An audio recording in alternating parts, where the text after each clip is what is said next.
BRK news channel వారికి నమస్కారం. నా పేరు doctor Darbhasayanam Srinivasacharyulu, retired professor, doctor BRKR government ayurvedic medical college, Hyderabad. దాదాపు ఒక 25 సంవత్సరాల నుంచి కూడా ఆయుర్వేద వైద్యాన్ని ప్రాక్టీస్ చేస్తూ ఎంతోమందికి కూడా ప్రత్యక్షంగా అలాగే పరోక్షంగా కూడా ఆయుర్వేద వైద్యాన్ని అందించి వారికి వచ్చినటువంటి అనేక రకమైనటువంటి వ్యాధులను కూడా తగ్గించినటువంటి దాఖలాలు చాలా ఉన్నాయి. మా hospital Shri Dhanvantari ayurvedic hospital అండి. హైదరాబాద్లోని దిల్సుఖ్ నగర్ ఏరియాలో కొత్తపేట రైతు బజార్ ఉంటుంది. దాని బ్యాక్ సైడ్ లోపల ఆర్కేపురం రోడ్ నెంబర్ 2లో మా హాస్పిటల్. ఉదయం 10:30 నుంచి 1:30, అలాగే సాయంత్రం 7 నుంచి 9 ఇవి టైమింగ్స్. మనదైనటువంటి దేశీయ వైద్యము, ఆయుర్వేద వైద్యము, సనాతన ధర్మంలో కూడా ఎన్నో రకాల ధర్మాలు, అలాగే ఎన్నో రకాలైనటువంటి పద్ధతులు, వైద్య విధానాలు చెప్పబడిన దాంట్లో ఆయుర్వేద వైద్యం కూడా చాలా ప్రముఖమైనటువంటిది. ఒక 4-5 సంవత్సరాల క్రితము కూడా ఒక మహమ్మారి బారి నుంచి అందరం కూడా బయటపడ్డాము, కరోనా మహమ్మారి, కోవిడ్. ఆ సమయం లోపల ఆయుర్వేద వైద్యము అందించినటువంటి సేవలు చాలా చాలా అద్భుతమైనటువంటివి.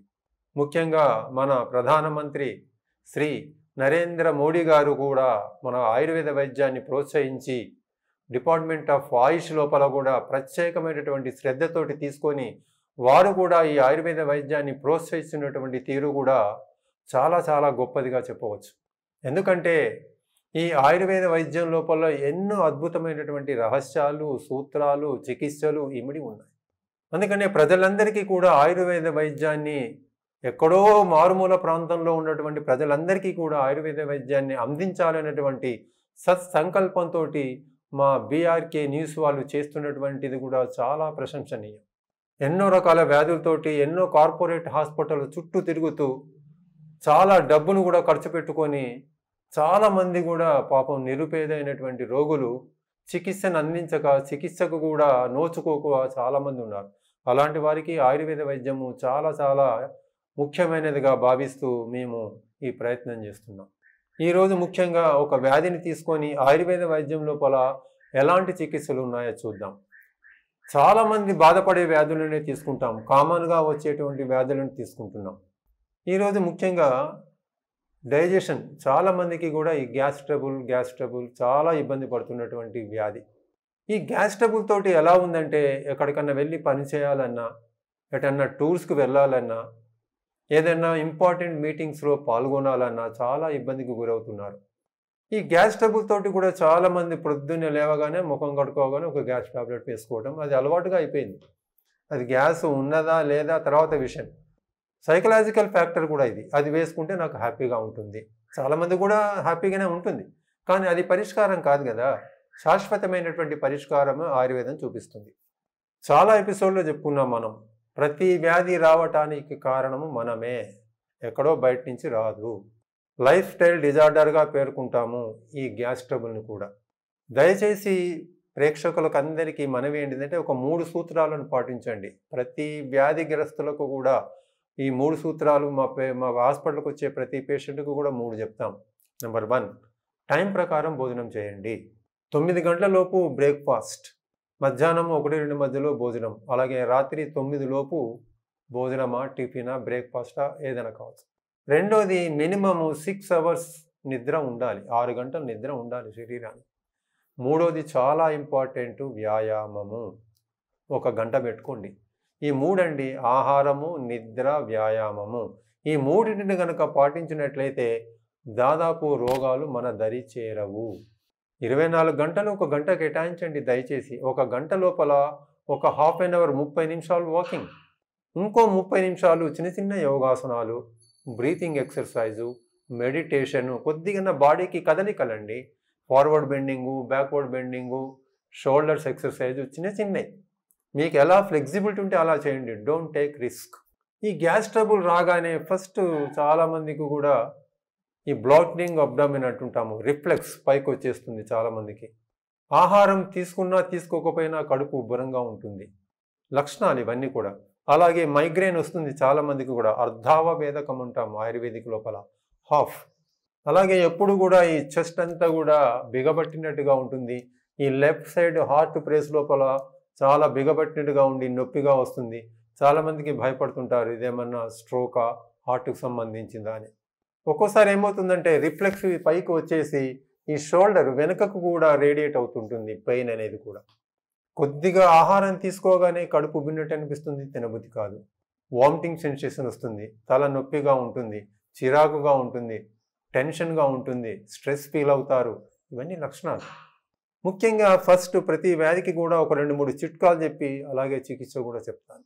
ఎవరైతే గ్యాస్ ట్రబుల్ తోటి బాధపడుతుంటారో ఫస్ట్ వాళ్ళు చేయవలసింది ఏంటంటే బ్రష్ చేసుకోగానే, ఉదయం ముఖం కడుక్కోగానే ఒక చిన్న గ్లాస్ గోరువెచ్చని నీళ్ళల్లో 1 చెంచా జీలకర్ర పొడి కలుపుకొని తాగండి. ఒక 100 గ్రాముల జీలకర్ర తెచ్చి వేయించి ఫైన్ పౌడర్ చేసి పెట్టుకోండి ఒక డబ్బాలో. బ్రష్ చేసుకోగానే చిన్న గ్లాస్ గోరువెచ్చని నీళ్ళల్లో 1 చెంచా జీలకర్ర పొడి కలుపుకొని తాగండి. చాలా హాయిగా ఉంటుంది. ఎవరైతే ఈ యాసిడ్కి సంబంధించినటువంటి ట్యాబ్లెట్స్ వాడుతుంటారు, జింటాక్ కానీ, పెంటాప్రోజాల్స్ కానీ, ఎమిప్రోజాల్స్ కానీ, ఇవన్నీ కూడా తగ్గించుకోవాలి నెమ్మదిగా. అట్లా ఆప్షన్లు పెట్టుకోండి అవసరమైతే. జీలకర్ర అనేది కంటిన్యూ చేయండి. రాత్రి పడుకునే ముందు ఏం చేయండి అంటే ధనియాల కషాయం, పచ్చి ధనియాలు, ఒక 100 గ్రాములు పచ్చి ధనియాలు తీసుకొచ్చి కచ్చాపిచ్చగా దంచండి. ఫైన్ పౌడర్ చేయదు, రఫ్ కోర్స్లీ పౌడర్ చేసి ఒక డబ్బాలో పోసుకొని 2 చెంచాలు ఒక చిన్న గిన్నెలో వేసి చిన్న గ్లాస్ వాటర్ పోసి ఒక 5 మినిట్స్ బాయిల్ చేయండి, బాగా మరిగించండి. చల్లారిన తర్వాత ఫిల్టర్ చేసుకొని తాగండి. ఈ 2 కంపల్సరీ ఒక 3 మంత్స్ చేయండి కంటిన్యూగా. మార్నింగ్ జీలకర్ర, నైట్ పడుకునేటప్పుడు ధనియాల కషాయం. చాలా పవర్ఫుల్ అండి. ఎంతోమందికి చెప్పాము, చాలా హ్యాపీ ఫీల్ అవున్నారు. ఇది చిట్కా రూపంలో తీసుకోవచ్చు. అంతేకాకుండా చికిత్సలోకి వచ్చినప్పుడు ప్రతి ఆయుర్వేదిక్ షాపులో లభ్యమవుతుంది అవిపత్తికర చూర్ణము. చాలా బ్రహ్మాండమైనటువంటి పౌడర్.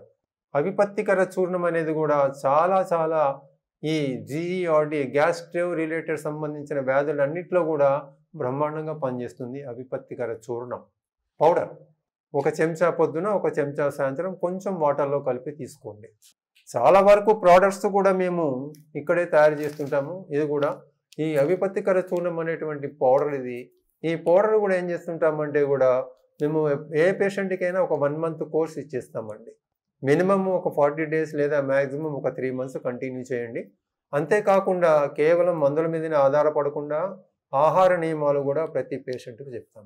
ఈ విధంగా గ్యాస్ ట్రబుల్ తోటి బాధపడే వాళ్ళకు చిట్కాల రూపంలో ఒకటి చికిత్సలో అవిపత్తికర చూర్ణమే కాకుండా జీరకా అరిష్ట అనేటువంటి టానిక్ ఉంటుంది. జీరకాజారిష్ట ఒకటి, అలాగే పంచాసవము. ఈ 2 కూడా టానికులండి. చాలా బ్రహ్మాండంగా పనిచేస్తాయి ఇవన్నీ కూడా. ముఖ్యంగా ఈ మందులు వాడుతూ ఆహార నియమాలు కూడా గుర్తుపెట్టుకోండి. శనగపిండి అస్సలు తీసుకోవద్దు, పచ్చళ్ళు తినొద్దు. చాలామంది టీ అలవాటు ఉంటుంది. టీ కానీ కాఫీ కానీ ఎంత తక్కువ తీసుకుంటే అంత మంచిది.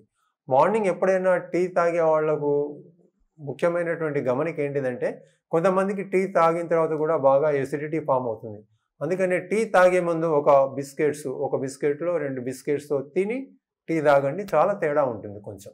ఇవి గమనించి తప్పనిసరిగా గ్యాస్ట్రిక్ రిలేటెడ్ ఉన్న వాళ్ళు ఎవరైతే చాలామంది గ్యాస్ ట్రబుల్ తోటి బాధపడుతున్నారో వాళ్ళందరికీ కూడా ఇప్పుడు చిట్కాల రూపంలో ఒకటి, అలాగే చికిత్స చెప్పాము. లైఫ్ స్టైల్ మెయింటైన్ చేయండి. లైఫ్ స్టైల్ చెప్పాను 3 ప్రిన్సిపల్స్, అవి కంపల్సరీగా పాటించి తీరండి. అంతే తప్ప ప్రతిదాన్ని కూడా హైరాణ పడిపోయి ప్రతిదాన్ని కూడా ఇన్వెస్టిగేషన్ చేయించుకొని రిపీటెడ్గా ఎండోస్కోప్స్ కూడా చేయించుకోకండి. అవసరమైతేనే మనం ఇన్వెస్టిగేషన్స్, అవసరం లేనప్పుడు మనం ఎలాంటి ఇన్వెస్టిగేషన్ చేయించకుండా మనదైనటువంటి దేశీయ వైద్యము, ఆయుర్వేద వైద్యంలో చెప్పినటువంటి చికిత్సలు, చిట్కాలు పాటించి మీకు వచ్చినటువంటి వ్యాధిని తగ్గించుకొని అందరూ కూడా ఆరోగ్యవంతులు అవుతారని కోరుతూ నమస్కారం.